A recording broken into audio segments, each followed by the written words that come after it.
Annyeonghaseyo, Yun. Kenalkan, saya Kadek Wirya Sastra Academia, absen 19. Perkenalkan, nama saya Fadil Nurullah, absen 5. Perkenalkan, nama saya Niwa Tika Putri, absen 32.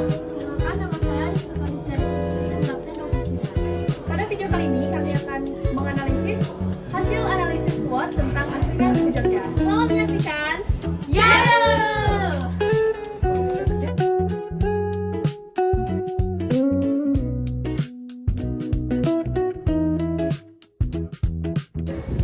Usaha UMKM Tugu Jogja ini memiliki beberapa kekuatan. Yang pertama, dari lokasinya yang strategis. Nah, angkringan Tugu Jogja ini dibuka di tengah-tengah pusat kota Tabanan, di mana dekat dengan Taman Makam Pahlawan Pancakarta dan juga dekat dengan Dancang, sehingga memudahkan masyarakat untuk menjangkau tempat ini. Yang kedua, menu yang ditawarkan di sini juga sangat sederhana, tetapi tentunya sangat masuk di selera masyarakat sekitar sini. Contohnya seperti ada nasi kuning, ada nasi bakar, dan yang lainnya. Kemudian yang ketiga, dengan potensi brandingnya, di mana angkringan ini mengambil nama angkringan Tugu Jogja, di mana Tugu Jogja itu khas dengan Yogyakarta, sehingga hal ini membuat angkringan ini menjadi lebih istimewa.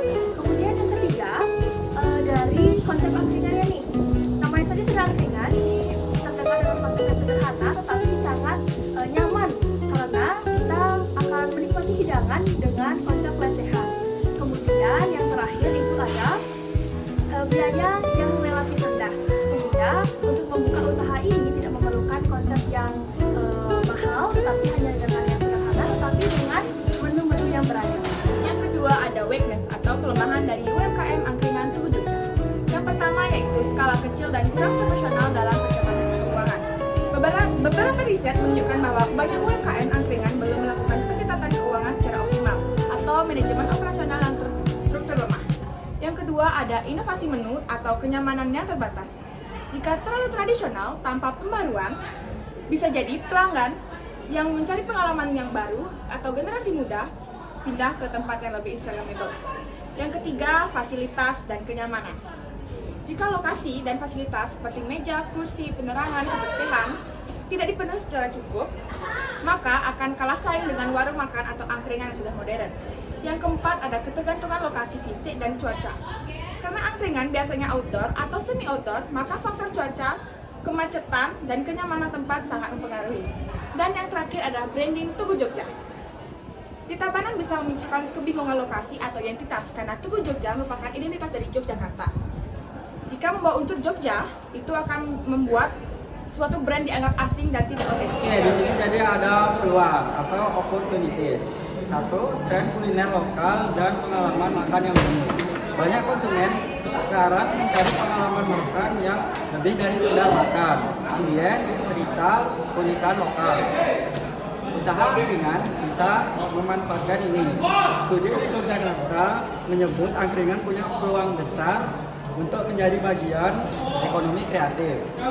Kedua, kolaborasi dan pemanfaatan media sosial atau digital marketing. Dengan memanfaatkan Instagram, TikTok, dan konten visual, misalnya angkringan ala Jogja di Tabanan, bisa menarik pasar muda dan luar daerah. Tiga, lokasi Tabanan yang wisata friendly. Jika lokasi dekat area wisata, pantai, acara malam atau keramaian komunitas, maka potensi kunjungan bisa besar. Lalu yang keempat, diversifikasi menu dan layanan tambahan. Misalnya, menyediakan layanan delivery, paket acara kecil, live musik ringan, atau menu khas ala Jogja yang tidak banyak di Tabanan bisa menjadi keunggulan. Lalu yang kelima atau yang terakhir, dukungan pemerintah atau komunitas UMKM. Ada dorongan dan program untuk pengembangan usaha angkringan dalam UMKM.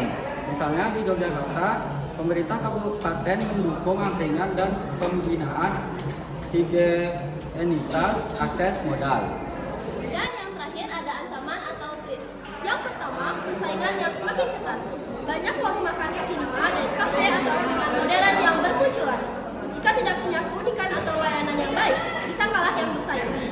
Penelitian menunjukkan bahwa persaingan dalam kuliner menjadi ancaman utama.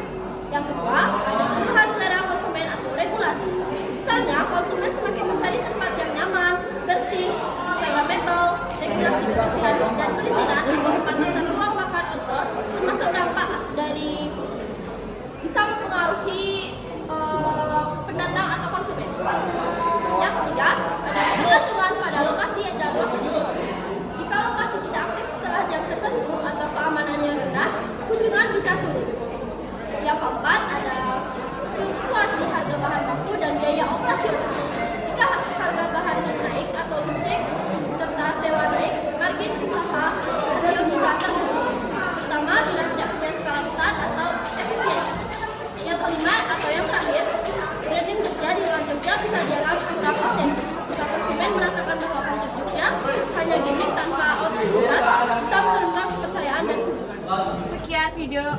dari kelompok kami. Mata Minasan.